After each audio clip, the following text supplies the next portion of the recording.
Hey everybody, and welcome back to Exotic Car Hacks. Today we are going to have a very different type of video, something you probably haven't heard of or seen anywhere on the internet. And one of the reasons I decided to do this video is because lately, if you've been following me on social media, I Create Millionaires, you would have seen that a lot of different, what I consider to be cartoon characters, have been kind of attacking the idea of what we do here at Exotic Car Hacks and teaching this, saying that there are better models such as renting cars, and in some cases there are better models in terms of buying salvage cars or cheaper cars and so on and so forth than the Exotic Car Hacks way. Now, one of the things that we've also been getting a lot of feedback on and getting a lot of people emailing and DMing us here at Exotic Car Hacks is, here simply put, I know all these fitness influencers, they don't seem that rich, but all of a sudden they seem to be having these really expensive cars that are like way into the 600K and up range, and yet they never had nice cars before. So how are they going from zero all the way up to the top of the food chain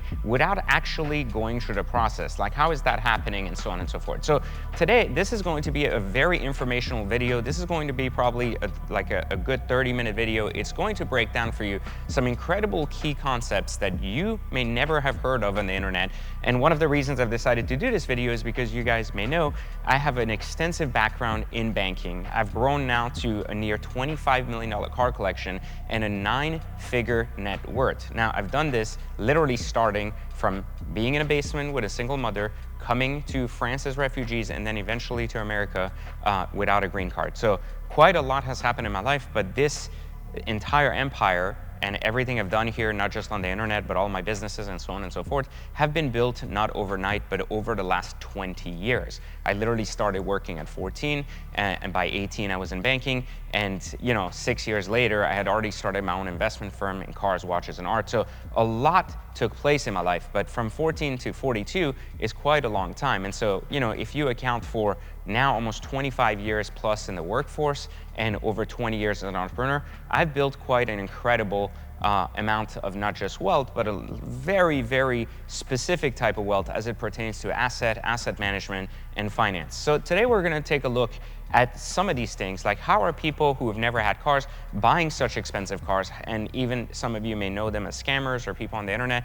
That's irrelevant because we're not talking today about who is doing what in their business life. Today we're talking about the financial component behind it so that you can understand it. Now, in addition to that, I want to also break down a little bit more about, again, some of these other things and business models out there as it pertains to cars and why they work or don't work. So let me break down for you the simplicity of money, and we're going to break it down into kind of 3 different categories. The first one being cash versus what we call equity play, is something that people aren't talking about, and it's kind of an invisible thing if you're not in the business, right? This is something that's fairly large, which I think matters and people really aren't talking about. Then here's the other one that, again, people aren't talking about as well, being lendable and what that means. And I think that's ultimately like something that, again, we need to discuss and understand from a banking term.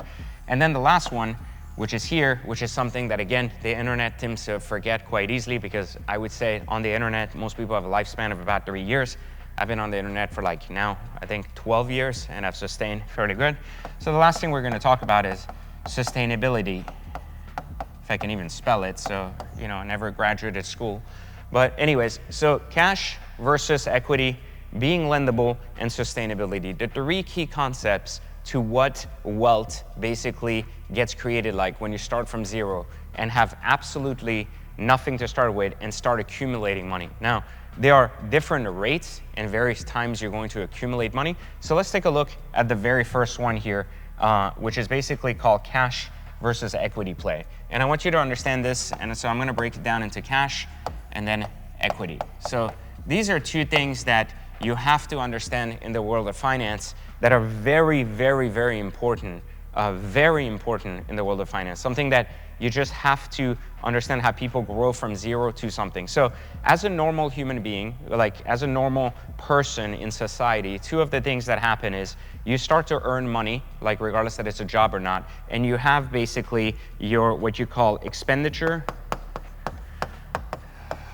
and you have what you consider your savings, right?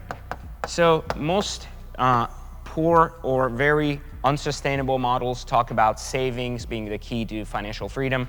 Savings is basically the key to survival. It has nothing to do with financial freedom. No matter how much money you save, you're only saving as much as you'll ever need. So you're never going to be in a position of growth savings. And this is something that's really important. Other people will tell you, like the people on the internet that have been brainwashing you for years, that expenditures really matter. When they talk about expenditures, they talk about like you got to cut your spending, raise your saving, and that's how you build wealth. So historically, some of the mistakes people make more than anything else is they typically think of finance like fitness. They go, well, it's a calorie deficit thing. The more calorie you burn and the less you eat, then obviously you're gonna have a better body.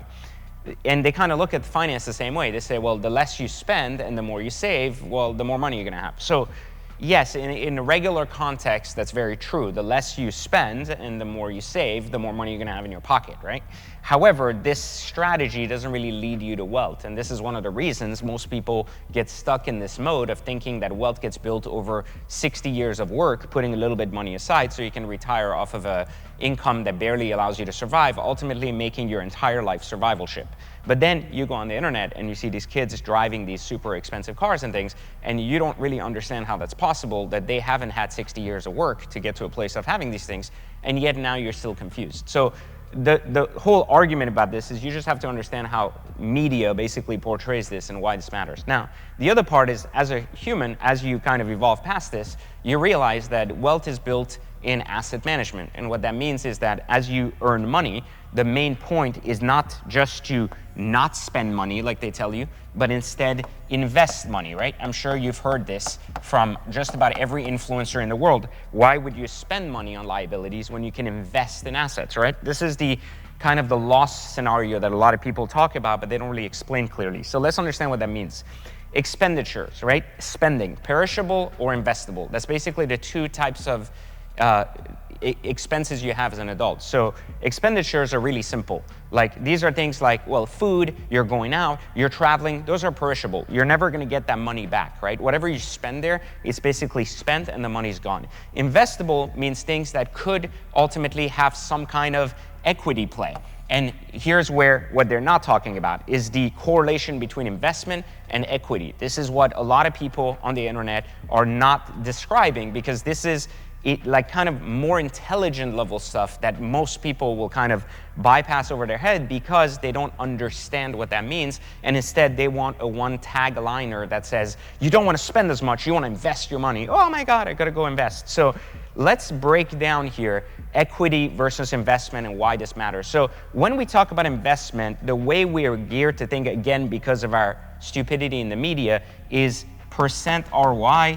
We typically think, what is my return on investment? How much percentage am I earning? These are things that people have in their head. They go, how much money am I gonna earn for an investment? And I gotta make passive income. These are the mistakes people make. So they think of this right here, percent ROI and passive income, as an investor before they've built equity. So the reason we're talking about this, and I'm gonna show you, you're gonna see how it all links together. So this is how people think of investments in their early stages. That's why a lot of young people can't understand how these other young people are driving Lamborghinis, because they keep talking about passive income and investment ROI, and they don't understand it because they don't have any money to invest. So when they go in this world without any money, they go, well, how can I make 60% ROI? Well, what's 60% of $100? $60, it's nothing. So it's not gonna get you rich. And so the point that I'm making is they're looking at this too early. They're going from expenditure to investment instead of expenditure to equity back down to investment. So, and what does equity mean? So one of the key concepts that we don't talk about enough in modern finance is that investments are needed to be made in equity that are basically saving-based equity instead of savings accounts. And this is the opportunity that you have, and this is the longer road to wealth, but one that's much shorter because it's sustainable. Remember, we talked about sustainability, and we're gonna talk about lending in a moment. So media wants you to basically spend less and then save more, right? This is a simple thing. Investors want you to spend less and invest more, right? So this is the key. What they're not talking about, what they're not really talking about, is spending more, but spending it correctly. And this is the difference, because you're human and you're gonna spend money anyways. So what does spending it correctly mean? Well, this is the difference between cash and equity positions. So we're going to take an example of making a bunch of money, regardless of how much money you have, and we're going to use larger numbers to make it look like you can buy more things. And we're going to talk, for example, about this ideology of, for example, purchasing things at the right time. So you could, for example, make, let's say, $10,000 a week, or $100,000 a month, or even $10,000 a month, whatever it is. And you're going to put some kind of money from expenditure into savings. Now, you're typically saving for equity positions, and we're going to go here for a moment. Equity positions being homes, cars, and things you own, right? Like things you can physically purchase, right? And these are the two major purchases most people make at the very beginning of their journey. They want a home and they want a car. Like most people will start with a car, it starts at the lower end and you move up. It is easier to get a car than to get a home. That is why it basically works that way. And most people need transportation to continue making money. So ultimately, car becomes the first stage of actually purchasing, which becomes one of your larger expenditures. Most people's car payment is significantly more than their grocery payment, et cetera, because they want a nicer car. But we talk at Exotic Car Hacks about how to make your savings account basically your car, and ultimately doing that. What we're not talking about, which we should be talking more of because it's very high level stuff, is to talk about the equity that you're building in the car by preventing you from spending the savings account. So there's a psychological component here. But the equity part of it, and something that really matters here, is let's take a look at how a car is purchased and what happens in this purchasing moment. Regardless of the money you make, typically the human decision when you're younger is to obviously fit into society, so you want a cooler car. So in the earlier stages of growth, you typically look at how much car can I afford, and you typically look at this thing called a monthly payment, right? Okay, this is what we call a cash purchase. And what that means is that you're only looking at your cash in and your cash out. You're saying, how much cash did I make? How much cash can I shell out? So you're looking at this as an expenditure, right? You're not looking at an equity play. Where am I parking cash? You're looking at how much cash am I spending? Typically, you look at a down payment, and then you look at a cash, like monthly payment. Now, what happens is at the end of purchasing this car, using it, you're usually in a negative equity position. You may have heard that. You try to sell your car in a year, you're in a negative equity position. So basically, you owe more money and you have no equity in a car. All you have is basically the car itself, and that's it. And now you return the car, you owe even more money. You have to pay people to take it away from you instead of get some money back. So this is what we basically consider a car becoming an expenditure. And this is very, very important to understand. This is a cash position, cash in, cash out. Now, when you have bad credit or you don't have, for example, the ability to hone in on credit, what happens is this is even higher, maybe 2 to 3 times what it would be for a normal person. So if you go to low to moderate income communities where people have not been taught about financial education, credit, Hispanic communities, Black communities, and so on and so forth, they typically don't understand this concept, and they're basically plagued with bad financial behavior from the past that basically leads in to this idea that they have to pay more for a car, higher interest rates, et cetera. This is statistically proven. It's not like my way of saying anything. Generally speaking, that's how it works. People pay more per payment, so that's why you have some friends that may have $700 payments on Nissans, and that may be bizarre, and you have other friends that have $600 payments on BMWs. So this is where financial literacy comes in. But the point I'm trying to make here is basically you have these things, right, and your equity is non-existent. Now the same can be applied, for example, for when you get richer, right, and you don't have credit and you make bad cash decisions. For example, let's say we're going to use a guy on the internet named Wes Watson, right? Wes Watson recently purchased what he considers to be a $5.5 million Bugatti Pure Sport, a fantastic car. Now, that you like him, that he's a scammer or not, this isn't the argument of this conversation. He purchased a $5.5 million Bugatti Pure Sport, or so he says in his videos, okay? It's an orange car, it's beautiful, etc. And he's saying he's paying somewhere around $60K a month, okay? This is just proving my point so you understand that even when you have a lot of money, it still retains the mentality of stupidity in the cash position. So when you have $5.5 million, you purchased a car, and you have $60K a month, right? So the majority of you may say immediately, well, he put, for example, this Wes Watson guy put maybe $2 million down, right? So he had to have money to put down. And then he obviously is paying $60K a month, so he has money. Okay, he has money, but he has no equity. This is still a cash play, and I'm going to tell you why. When someone purchases a $5.5 million Bugatti that's worth basically $3.8 million, they're putting themselves in a negative cash position immediately, where they're making a lot of cash. They're reinvesting this cash in so-called car. However, they're buying the wrong position. Now, what does that mean, they're buying the wrong position? Right away at the time of purchase, they're putting themselves at a $1.7 million deficit. And this is really important because basically they made a ton of cash. I get that part, that's fine, they're rich. But that cash isn't invested in equity in the car, it's invested immediately into the loss and the profit center of the car. So the argument is, well, why would someone pay $5.5 million for a car that's 3.8, and where does that number come from? The car is worth this, but the person is willing to pay that. And that's a $1.7 million loss up front, which is literally his entire down payment, right? That's not even including any type of leverage of tax. But let me just make this clear as to why this happens. Why does someone go there? Is it because they're really rich, they want the car, there's nothing else? No. It's because this person that purchases a $3.8 million Bugatti at $3.8 million has built equity over the last 10, 15 years, going from Ferraris to Lamborghinis to Bugattis and so on and so forth, and has the ability, not just lendable credit, to be able to walk in a dealership and make that purchase, order a car, put some down payment, build that equity over time as they're building his car, but instead somebody on the secondary market that doesn't have access to this and has just gotten rich very quickly, very immediately, has not built lendability. So no one will lend them $5.5 million for a car when their previous car was just a $500K car. They haven't built their way up. They just basically came into the market with a lot of money. It doesn't matter where it comes from, scams or not, I don't care. But $5.5 million in means that what he's buying when he's paying this is he's paying a dealership for their ability to lease him into this car when no other normal Bugatti dealer would lease them into this car because they haven't qualified for it through traditional leasing. So these third-party leasing companies basically say, we'll just pay a lot, you put a lot of equity, we have very little to lose because we made $2 million up front, the dealer makes money, they make a huge amount of the $60K, you're building almost zero equity. So at the end of his playing with his car in a year, he's going to return his car, and again, he's going to be basically in a negative position where he's probably going to owe an extra 50 or 500 grand or whatever it is on this very same car, even though he's lost maybe for 10 months $60,000 and $2 million down. So not only he's lost $2.6 million in cash, but he's going to be in debt another $500K when he returns his car. That means that over the course of an entire year of driving this car, he has lost a total of $3 million driving this car on the basis that he's never learned the equity game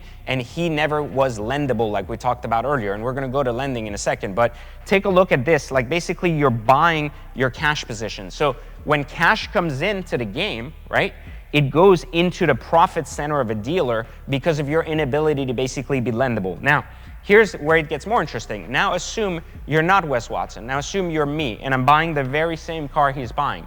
I also have a Bugatti, and I'm also buying a Pure Sport. Now, I'm paying between $3.8 and $4 million for that very same car that he paid $5.5 million for. If I take the same $2 million down payment immediately and apply it here to this amount, my actual owed amount now is $1.8 million, right? That's how much I owe now on this very car. What I've built there is I've moved my $2 million into equity in the car. The car will always be worth $3.5 million, for example. So if the car is worth $3.5 million, that means that on day one, right, my real cash loss here could be maybe 300 or 400K, but the rest of my money, the rest of my 2 million, basically is going into the equity of the car instead of the cash loss of the car. This is a very important lesson in finance. If you don't understand how to move and park money, then all your cash is gone.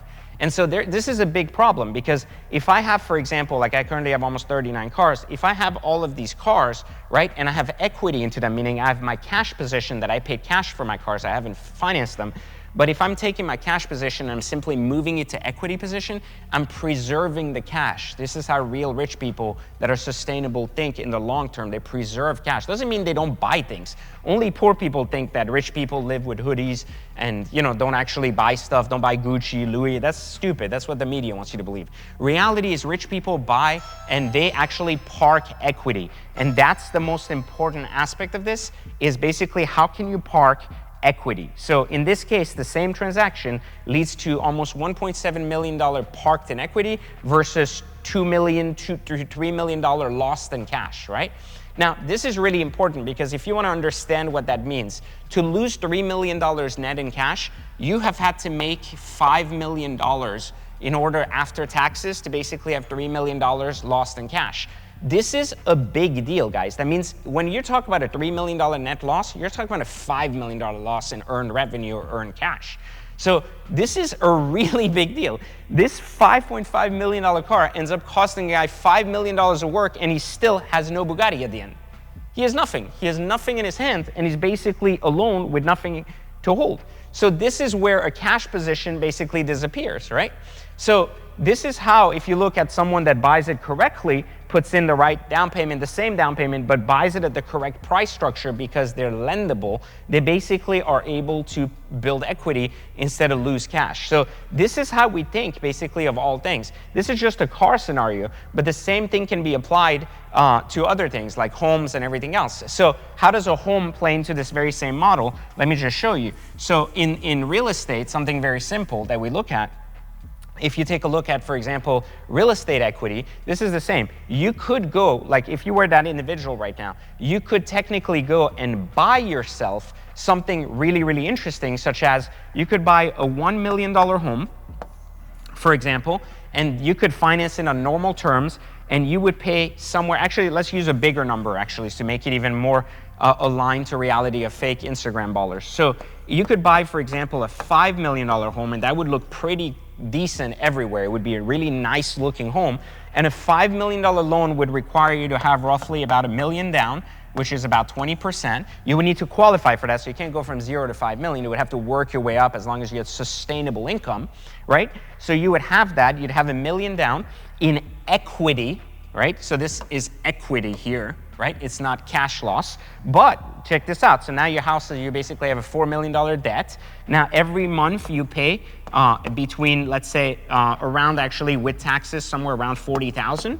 So, you know, in Florida, for example, I'm in Florida, so you pay about $40,000 a month on a $5 million loan, right? Some of that, not that much of it, about 10,000 of it, goes to equity. So I think this is really important. This goes to equity, okay?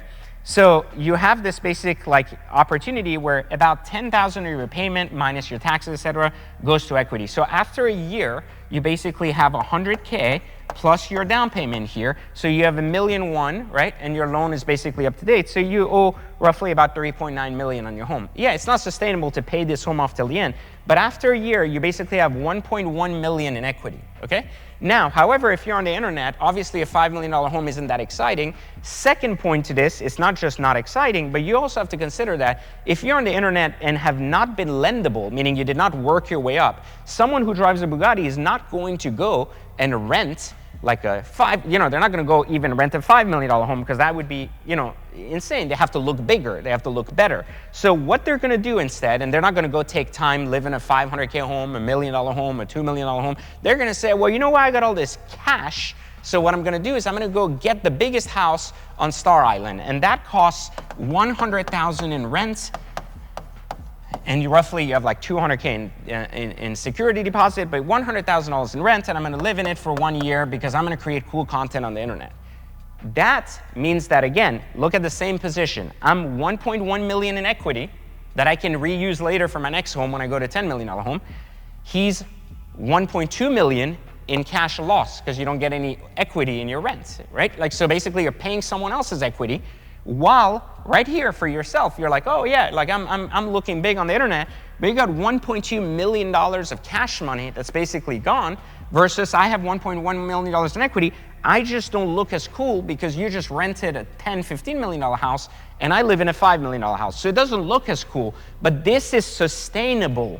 This is not. So the argument, the difference here is that next 5-year cycle, I will go to a $10 million home and be in an equity position. This person will continuously be in a draining position because they're not building equity positions. Now, each time I upgrade my home, I'm going to take more equity position from my past parking of expenditures, and I'm going to move them into the next home. So the way you have to think about it is when I buy a $10 million home, right?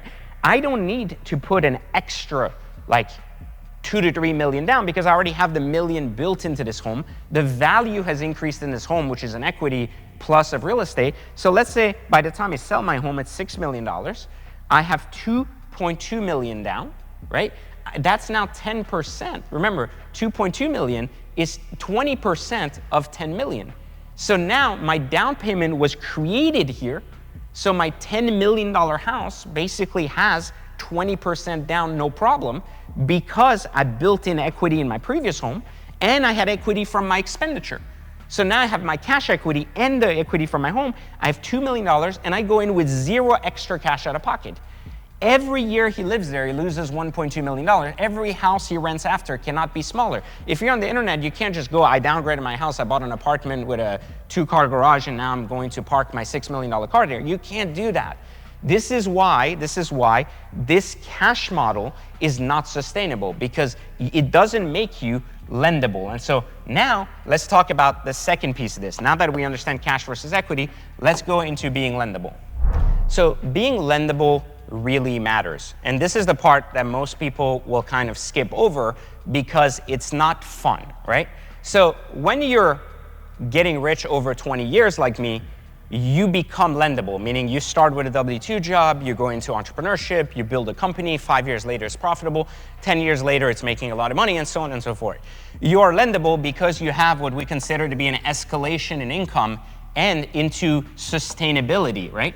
So banks look at this very, very clearly. What a bank looks at when it makes a lending decision, just so you know, is it looks at how much equity do you have in the game of life. That's right, banks actually look at that. Do you have equity in your home? Do you have something that makes you sticky to the societal concept of money? Meaning, are you like a fly-by-night guy that's made $1 million and you're running out and you're traveling and you're like, don't have any reason to be here? Can you run? Sustainability for a bank is basically gearing your equity positions in all things. Cars, assets, homes, business offices. Like, these are real things. Like, you're much more lendable in a business if you have a real office versus if you work from home.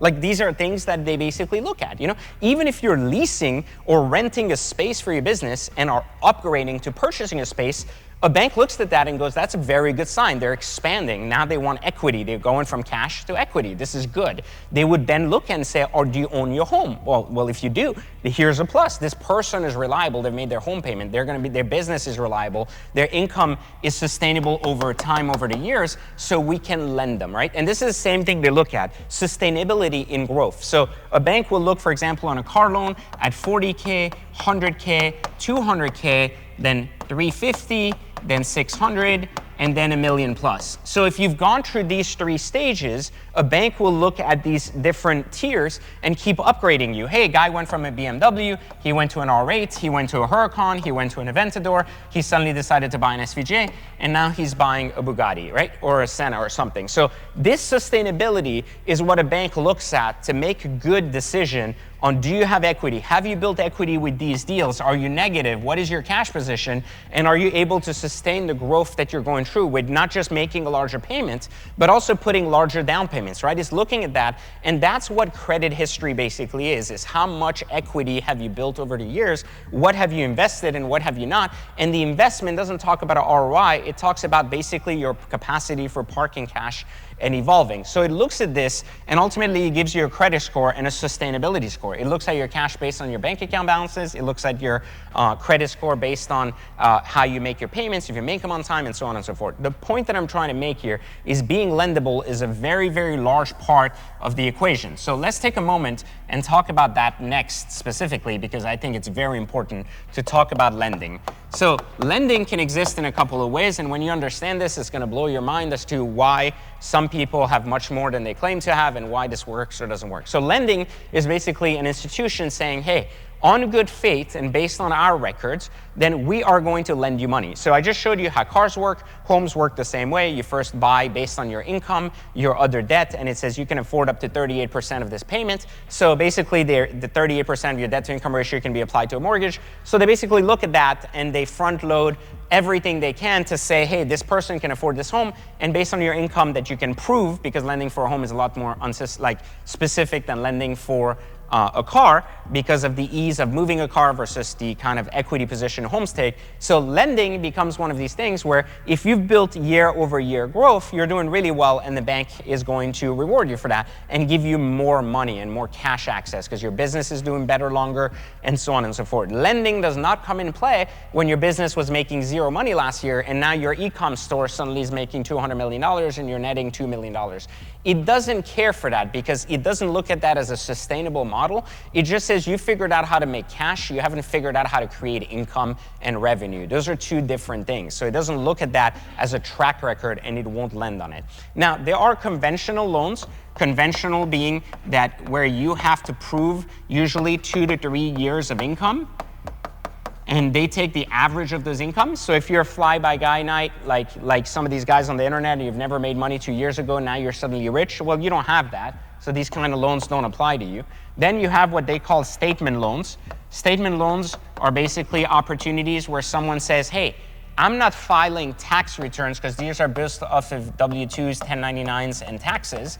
And they will say, well, I'm not filing these tax returns because I'm a really cool guy and I don't like to lose money on taxes, right? Who does? Who wants to pay taxes? But a lot of these guys, that's the last part of it, is the sustainability. So let's talk about it right now. They don't want to pay a lot of taxes. They don't like to show all that revenue. They don't like to show all that money, right? Because they want to keep it. What do they want to do? They want to buy cars. They want to buy like the cool $100,000 rent for their homes, right? They're not going to notice the Zelle payment for 10 grand. They're not going to notice this. They're not going to notice that. They're not going to pay attention to any of that stuff because I'm really clever and I figured it out. So what happens here is they ignore that and they can't qualify for that. So bank won't look at that, but they'll say, but if you look at my bank account, I got all this cash coming in, man. I'm selling all this stuff and I'm making a ton of money and like I'm making 100 million like statements. So statement loans will consider basically, will take about 80% in most cases of the income you have based on the dollar in and the dollar out of your statement. So basically what a statement loan is a much higher rate. It's usually about 3 to 5% higher, which remember, 3 to 5% in interest higher, right, than a regular conventional loan. What this means is that this program right here will cost you 3 to 5% more in cash position, not equity. Remember, this is again a look at cash versus equity. You're losing cash here, you're not building equity. So that same loan right here is going to cost you 3 to 5% more, and you're basically now in a position where you're saying, look, I'm 3 to 5%, I have all of these things going on, and I'm paying more, but they're looking at 80% of my dollar in versus dollar out, right? So my dollar in versus dollar out equals maybe like 100K a month, right? Now they're taking 80,000 of that, and then they're multiplying it by 12, right? And then they're taking another 80% of that. So usually the way they basically look at that is they go, you made $80,000, that means you made $1 million this year, and we're gonna take, so basically we're counting your income as 800K per year, even though your tax return shows that you maybe paid 100K in taxes, you know, like in your income there. So we're taking that and we're doing a statement loan because investors realize you're like that. They may look at your statements for a duration, 12 months, 6 months, whatever that investor wants, right? So they're gonna look at that, charge you a premium for that rate. And as a reason, this is basically what we call the cheat way when your business is very cash intensive or not really showing all of its income because you have heavy depreciation, things like that. This is still a viable way to purchase a home, but as you can see, you lose again equity position for cash.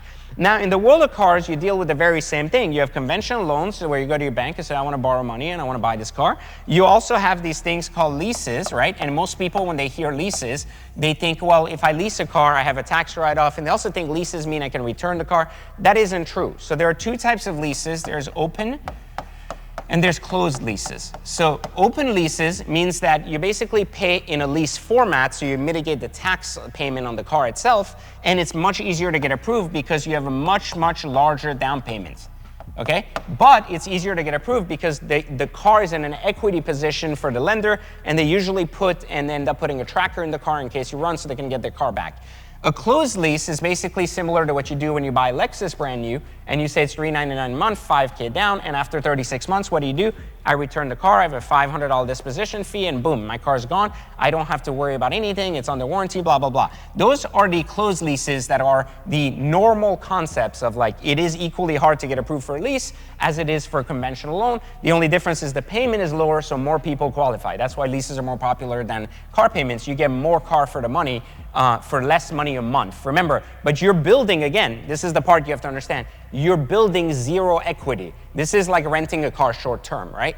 Like you're renting a car for 3 years, you're returning it, you have no equity, right? But who has equity? The actual dealer when you return your car. So this is why they love leases, and that's why I always say leases are evil and society has brainwashed you, even if you think your tax write-off offsets it. But open leases are basically the cheating component of the statement loans in the actual housing market, in the car market. So open leases are basically what a lot of scammers and a lot of cartoon characters and a lot of fake flex people on the internet are using. They're basically going to these places, they're saying, hey, listen, I'm in a really good cash position. I've made a lot of cash recently. So I can easily afford my $1 million down, $2 million down, whatever it is, on the car because I've made this cash, right?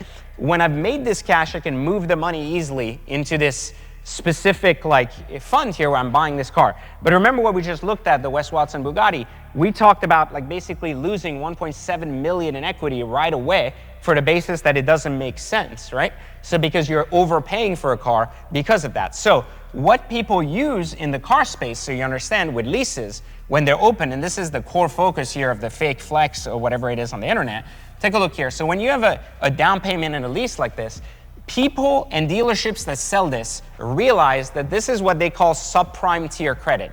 The person that is looking at this product does not qualify because they have not gone through the sustainability of increased lendability in banking. They have not done that. They understand that they have high cash positions and are able to pay the monthly. So they are sending and selling them cash positions in cars with no equity positions. So what does that mean? Higher cost of car. So you could buy a better car for significantly less money, usually 20 to 30% less than what you're paying, because you don't qualify other places to buy that car, but that place will give it to you. High down payments that are gone to cash position, which means you have no equity again, and then high payments with low equity positions again. So what that means is that, again, you're buying the car as a short-term rental, except you can't return the car. And because you're not building equity, you have negative equity by the time you go sell the car. So because you bought an overpriced car, you put a ton of money down and everything else, and as soon as you don't make your payment, they basically repo the car. So this is the actual number one way when you see people tell you that on the internet, they basically leased a Huracan by putting $100,000 down, and that's because they have cash. It's not. It's because they have cash in their business recently, and they basically don't understand how this game works, and it's unsustainable, but they're using that cash, overpaying for their car, putting themselves in a negative position for the flex. So this is so important to understand because what it's doing is it's showing you it doesn't have to make sense. A person using Exotic Car Hacks could buy an actual Huracan with like 10K down, 15K down, because they're in a positive equity position and they're buying the right car at the right price. A person with an open lease because they don't qualify will have to pay significantly more, pay more of that profit to the dealer in a down payment, pay more of their monthly fee, end up paying a higher interest rate built into the lease, and ultimately end up in a very bad non-equity position on the car. Meaning that after they've pretended to be rich for 3 years or 2 years or a year or however long they can afford to make that payment, they're losing all of that cash, and basically they're not. So let's look at the sustainability and why that matters as the last segment here, which matters a lot. And I don't want to keep you here too long because you're giving me your time and I appreciate that. So sustainability is also really, really important because sustainability is your ability to be around 5, 10, 15, 20 years. And you know, one of the things that I never understood when I first moved to Florida is people told me, well, people in Miami have a lifespan of 5 years.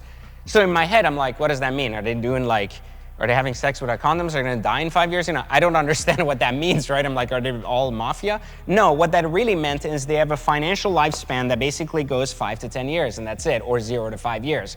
Meaning they either have some money and basically burn out 5 years later because they're trying to live life up and keep it up and keep up with the Joneses, or they start with nothing, they make a ton of money really fast, and they basically burn down. So we talked about cash positions earlier, and I used specifically Wes Watson's car as an example here of a $5 million bad move, you know, on a car that was worth $3.8 million.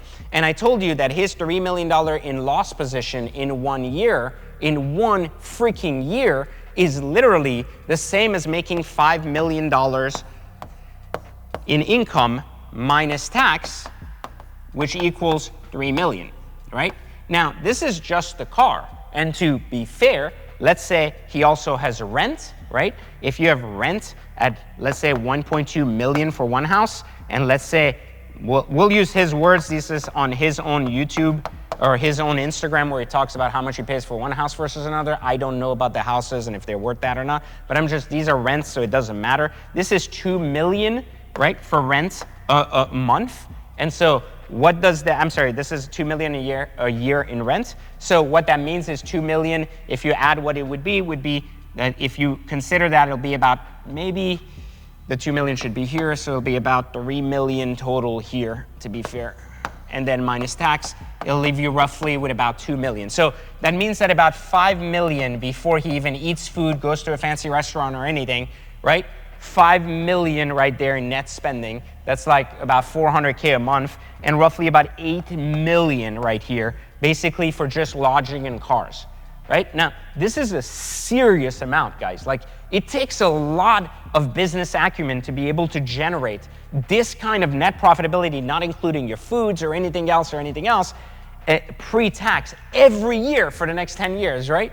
Like, and you have to understand, if someone came out of nowhere and is generating this level of cash this fast, well, it doesn't make sense. Like, I'm not saying some businesses are unsuccessful very early and can make money, but to put all your faith in the sustainability of what you've been able to accomplish in a year or two, all of a sudden to 5 million net in just houses and cars that you have zero equity in, well, here's what happens. I just want you to understand how some of the biggest and most known people fall when the surface looks amazing, but the rest doesn't. So the sustainability comes with the idea of being a participating member of society, and that means that this key is the key component. Now, what I mean by that is, if you're not factoring in the tax, it's a lot easier to sustain 5 million over 8 million, and this is what I'm saying. So if you think about, you're making, for example, 7 million a year, and you're not paying taxes or doing something, then it's easy to say, I'm going to take 5 million of that and save 2 million. Well, the problem is you might be getting away with it, but at some point when the bill comes due, you're back owed like 3 to 5 million a year in taxes. So suddenly they're like, hey, I need a $9 million check. Well, here's how it plays out. And just a disclaimer here, I have no idea about Wes Watson's situation. This isn't a Wes Watson attack. I'm just making an example here of what happens to an influencer, assuming they do or don't pay their tax. So the tax here, that's I think is really important to pay attention to. The tax portion of your income here matters a lot, because when your money is taxed, right, and this money is owed later. Let's say for 1 second that an influencer is using this ideology, which I know many of them are, that they don't need to pay as much tax because they're getting this money in crypto and on other things.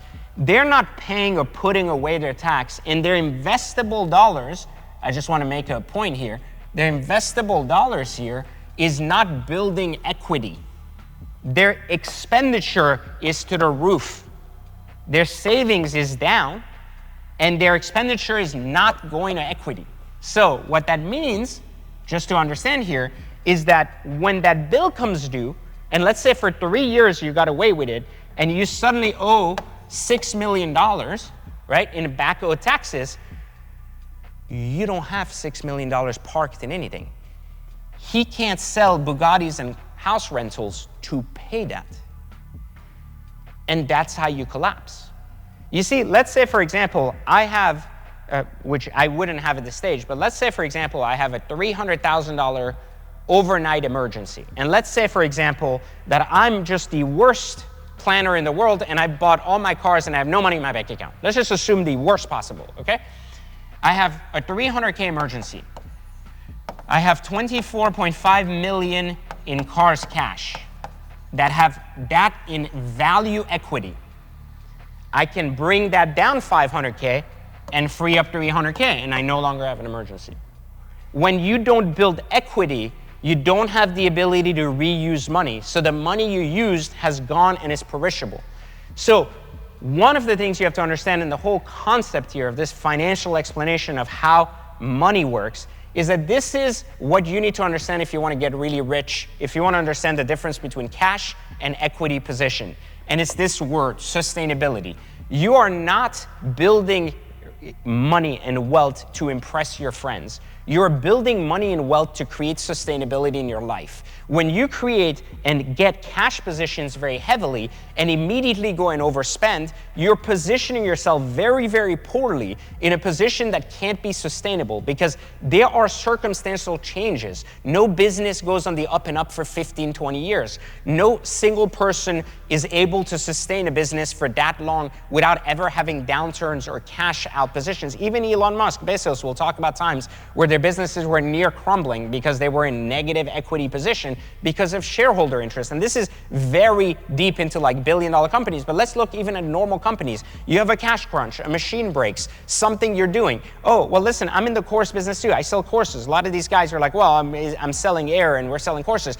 But what happens when the lawsuits pile up? What happens when the things go bad? What happens when suddenly you have a $300K expense you didn't expect that year? These are the things that they're not talking about that are causing the collapse of these businesses because they're not building equity. Now, if they had done this and they would have built equity, then it would be a different situation, right?